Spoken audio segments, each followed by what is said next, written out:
네, 오늘은 지난주에 이어서 아모스에게 보여주신 환상 두 번째입니다. 그리고 주제는 주 하나님에 관해서 오늘 살펴보겠습니다. 이제 이 아모스 8장 9장이 마지막 부분이 되겠어요. 사람들이 기근에 처하게 된다면 모두 무척 힘들어할 것입니다.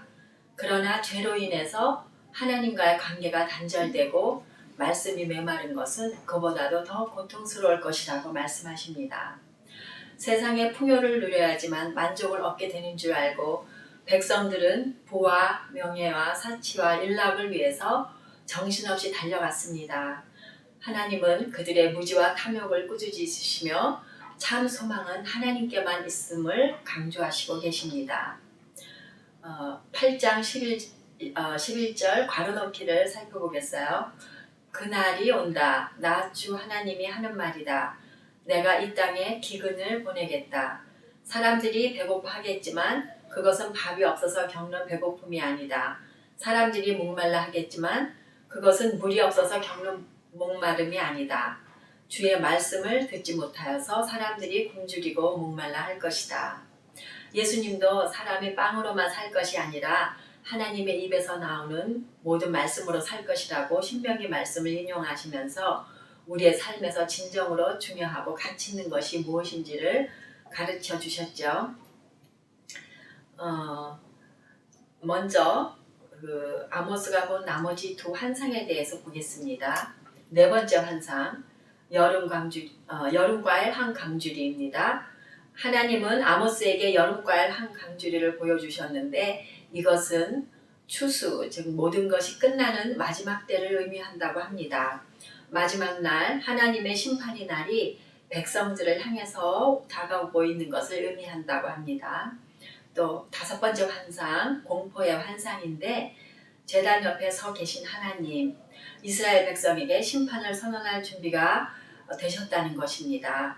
성전 기둥 머리돌을 쳐서 그 안에서 형식적인 종교 행위만 하면서도 안전하다고 착각하고 있는 사람들이 칼에 죽임을 당하도록 심판하실 것입니다.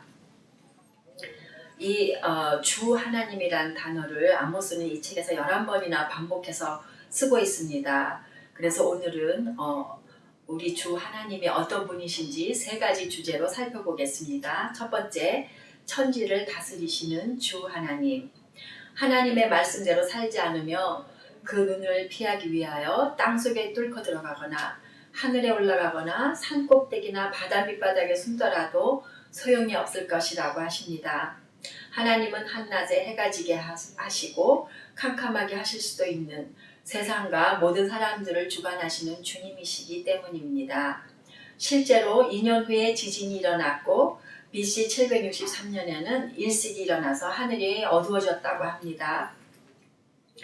여기에서 주 하나님의 뜻으로 사용한 아도나이, 야훼 이 단어는 하나님의 창조에 대한 주권을 강조하는 이름입니다. 그래서 주권을 가지신 주님은 범죄한 나라를 보시고 그것을 지면에서 멸하겠고 아무도 그것을 숨거나 피할 수 없음을 선포하고 계신다고 합니다. 두 번째, 심판하시는 주 하나님. 이스라엘 백성들은 늘 성전에 모여서 많은 희생 제물을 드렸고 찬양을 부르고 열심히 종교 생활을 하는 것 같았으나 실상은 가난한 사람들을 착취했고 안식일을 범했고 돈 버는 데 눈이 멀어서 거짓 저울로 장사를 했고 찌꺼기와 밀을 섞어 팔며 이중적인 신앙생활을 했습니다. 부끄러운 우상을 의지하면서도 자신들에게는 심판이 절대로 일어나지 않을 것으로 믿었고 하나님의 메시지를 거절하고 있었던 것입니다. 하지만 그들이 의지하던 거짓 신들은 재해나 적군들로부터 보호해주지 못할 것이며 심판을 피하지 못할 것이라고 하나님은 야곱의 이름을 들어 맹세하고 계십니다.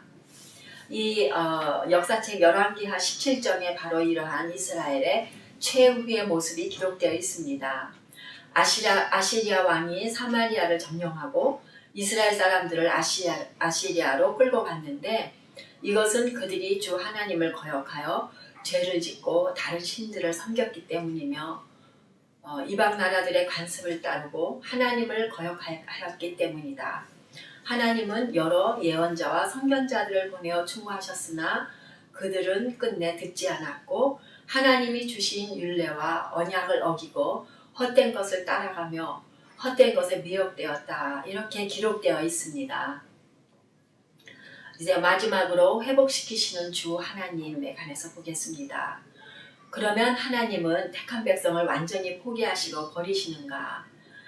그게 아니라 스스로는 도저히 의롭게 설 수 없는 이런 사람들을 하나님의 때, 하나님의 방법으로 다시 회복시키시고 새롭게 하실 수 있는 분이라는 것입니다.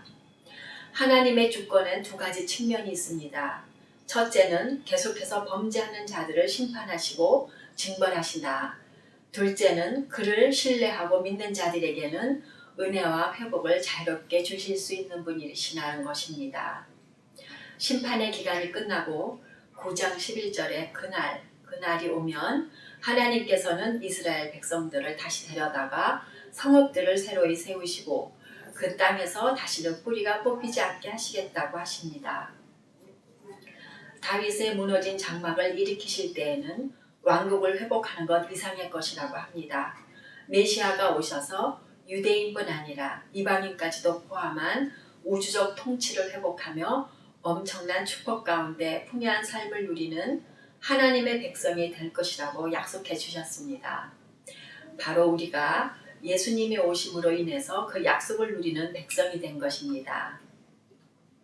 학습 문제를 보면 9장 8절에 주 하나님이 무엇을 지켜보신다고 하셨나? 죄 지은 이스라엘을 지켜보신다고 하셨죠. 이제 마지막으로 우리는 어떻게 하겠는가? 우리가 열심히 추구하며 살아가는 눈앞에 보이는 것들은 결국 사라지고 마는 것이죠. 우리가 어떤 환경이나 어려움 가운데 있다 하더라도 의롭고 소망 있는 미래를 약속하실 분은 하나님 한 분뿐이십니다.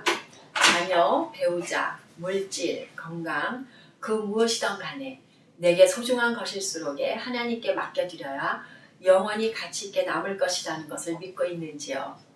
우리 자신들을 주님의 주권에 복종시킬 때 그가 우리를 돌보실 것을 확신하며 살아갈 수 있습니다. 주 예수 그리스도만이 우리의 미래를 주장하실 수 있고 복음만이 나의 소망이어야 하겠습니다. 이제 마지막으로 요한일서 2장 15절에서 17절 말씀을 읽고 마치겠습니다. 여러분은 세상이나 세상에 있는 것들을 사랑하지 마십시오. 세상을 사랑하는 사람에게는 그 안에 아버지의 사랑이 없습니다. 세상에 있는 것, 모든 것, 곧 육신의 욕망과 눈의 욕망과 살림살이의 자랑거리는 아버지께로부터 나온 것이 아니라 세상으로부터 나온 것이기 때문입니다. 이 세상도 사라지고 이 세상의 욕망도 사라지지만 하나님의 뜻을 행하는 사람은 영원히 남습니다. 감사합니다.